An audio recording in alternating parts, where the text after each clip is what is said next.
Welcome to the Labor Day edition of Cooking with Fireball. So,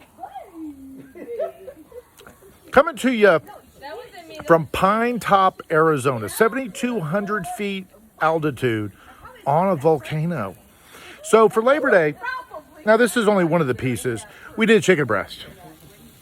I know, you go, like, chicken breast? Really? Chicken breast?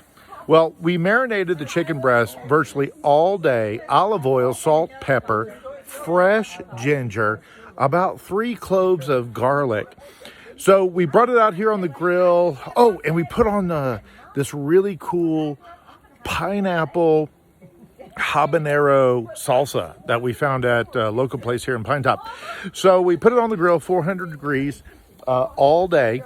Not all day, but we put it on 400 degrees, put 7 minutes on one side, 7 minutes on another side, 3 minutes on a 90-degree turn, and we're on our final 90-degree turn. So you know what that means. It's time for just a little bit of addition of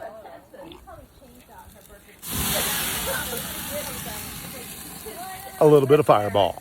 So hey, happy Labor Day, and thanks for watching Cooking with Fireball.